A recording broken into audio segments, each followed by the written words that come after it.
Under the giant oak tree, a perfect springtime breeze. His face was just inches away from mine. Deep inside, I knew this was the moment. And just as he leaned in, wait, but I have a child. You what? Holy frogs! Did I just say I had a child? Before he could react, I did the only thing my mind could process. I ran, never once daring to look back. Because if there's one thing that really scares me, it's committing to a relationship. Want to know why? Stay with me as I take you through my story. But before that, please click like and subscribe. I'm Hazel. Yeah, with hazel brown hair, obviously. Can you believe I was just 5 years old when I went to my first nightclub? Yep, my dad was one of a kind. Darling, are you dressed up for date night? And he never changed. Ever. Ready for date night, darling? Dad, come on, this is your 129th date. And I'm old enough to stay home alone now, so please, just go. Fine. But listen, no matter who I meet tonight, you're still my #1 girl, alright? Dad wasn't lying. He dated N number of women, N number of times. But there's only one he's truly committed to. Me. But that made me feel guilty sometimes. Dad, why don't you try to get serious with someone? I know Mom left the moment I was born, but that doesn't mean you have to be single and sad with me your whole life. Single and sad? Darling, relationships are sad. They just bring pain and tears. But now you're looking at the happiest man in the world. Woohoo! And that stuck with me. I decided I was going to be happy doing whatever I wanted, however I wished. All was cool until one of Dad's dates, Laura, started messing things up. Honey, I can't believe I never asked you this before, but would you like to go to school? You know, the real one with principals and desks. No? Why, Dad? You don't want me at home anymore? Or is it because someone else doesn't want me here? Darling, don't blame Laura. She just means well. Then, just 10 days later, I found myself standing in the middle of a boring school, surrounded by a bunch of kids with different hairstyles and personalities. Out of nowhere, I felt a tap on my shoulder. A pretty girl standing alone in the middle of this school? You must be new here. Come, I'll show you around. I'm Minnie, by the way. Minnie and I spent the day hanging around the school. I knew she was going to be my first real friend, but I felt there was more to Minnie than what I saw. We laughed together, studied together, but she never told me about her family. Never. Not even where she lives. Are you close with your family? You never really mention them. It's complicated. Don't stress your beautiful brain with that. Oh, did you smile at the baseball captain, Mike? Now he's telling everyone that the new billionaire girl in school is his girlfriend.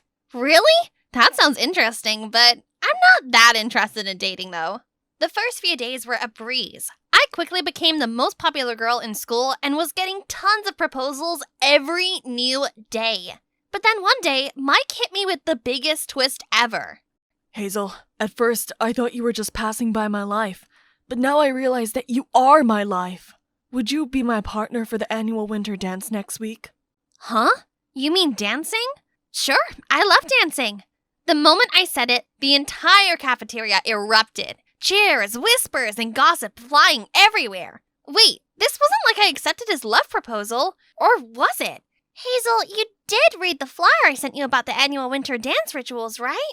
No? Why? What rituals? It turned out that every pair in the dance that night was meant to be together until the end of school. Sounds romantic, right? Not for me. That night, I researched 100 polite ways to say no to someone, but nothing helped when I saw Mike face to face the next day. So, when do we start rehearsing for the dance? I'm so excited, you know. When? How about never? Well, that was only the first of my many breakups. As days went by, some even started calling me a heartbreaker, but that was fine. I just didn't want to complicate my otherwise fine life. But as time went by, one thing or the other tried to warn me that I was leading towards a miserable life. But I was not going to take it. My 16th birthday was going to be so lit. I had invited everyone at school and thought my house was not going to be enough to hold the crowd. But boy was I wrong. I walked down all dolled up, only to see Dad and Laura standing with a 10-tiered cake. None of the people I had expected turned up. Not even Minnie. Hazel, honey, listen, this day is gonna be amazing, I promise. I saw red and ran back to my room and slammed the door shut. Hey Hazel, wish you a happy birthday. I'm sorry I can't make it to your party. This is the first time I'm seeing my boyfriend's parents, so I couldn't say no. Hope you understand. Wow, now everybody has some important stuff in life other than attending my party? Are you okay, Hazel? I am okay, all right? But she wouldn't take it. She had made up her mind that I was a lonely, depressed kid who needed to be taken care of. She handed me a wrapped box. I tore it open, expecting something remotely fun, but instead, a flute. Flute? I don't play the flute, though. Playing flute was one of the things that can make me feel at ease. You should give it a try. Laura sounded honest and emotional. Kind of made me see her differently. Before I could react, suddenly loud crackers burst from outside the window. Then I saw my name written in the sky. Oh my God! Is it? Yes, your dad. He loves you so much. We all do. Later that night, I was practicing my first broken tune when I heard a reply from outside, and it sounded so well trained. Who was playing? I opened the window, put on my slippers, and sneaked out. The deeper I went into the nearby woods, the louder the mysterious tune became. I must be getting close. But right after a few steps, my slippers slipped and I fell into a muddy puddle. So much for peace and flute. I struggled to get back on my feet when a hand reached out to me from the dark. Ah! Ghost! Ah! You're a ghost? No, what? I meant you. When I finally saw him clearly, I realized he was a boy my age, standing under the giant oak tree. Turned out he was Sven, a boy from the local tribe who lived on the other side of the wood. And apparently he was the one who played the flute. We did some talking, and I told him about my so-called birthday party. For the first time, someone actually paid attention. Birthday, you say? Just wait here. He left me and ran somewhere deep into the woods. Then suddenly, I heard loud twigs snap and footsteps approaching me. I was pit scared and closed my eyes tight. When I opened them, a bunch of little kids dressed like tribals stood around me with fruits and flowers. Now this is how you celebrate a birthday. He started playing his flute. Some played drums, and for what seemed like hours, we were all laughing and dancing like it was the best party ever. It was nearly dawn when Sven walked me back home. Thank you. Goodbye then? Goodbye. And if you ever want to spend some time here, walk up to this mark and play your broken tune. Rude, but fine. I'll come by. Also, hey. His crystal green eyes gazed into mine. My heart skipped a beat. Phew! What was it that I just felt? I no longer wished to explore that feeling, so I sprinted home. But I surely knew I was going back to his place very soon. The next day at school, I wasn't even that mad at Minnie when she apologized for missing my birthday bash. It's alright. Can't say it was a bad day after all. Oh my! Look at your face! Are you blushing? Gosh, no! You know me. Nothing serious. I did meet a nice boy, but I'm keeping it low-key for now. Nothing's official. You have to tell me everything later. Promise? I promise. A week passed, and one evening as I reached home, a big shock awaited. We're getting married! What in the world? My dad, the man who used to say commitment is hell, was gonna marry someone? Hazel, look. You probably think I'm some witch who has come to separate you from your dad, but I'm not one. I really care for you. I love you and your dad. But if you don't want this, we won't go through with it, I swear. Laura, you're nothing like the past women my dad dated. Whatever you did for Dad or me, it came from your heart. I trust you. Happy for you, old man. But remember, I'll always be your number one girl. You better keep it to your heart. Of course, darling. Of course. Although I said yes, my heart was troubled, and I needed to vent. I went to call Minnie, but then I spotted my flute on the table. You know how a girl's heart works? I took my flute and went out to the woods. At first, there was nothing, just the rustling trees and my own echoing notes. But then I heard it, his perfect flute tune. As the song got louder and closer, my heart started beating faster. Boo! Bet you didn't see this coming. Oh, thank you.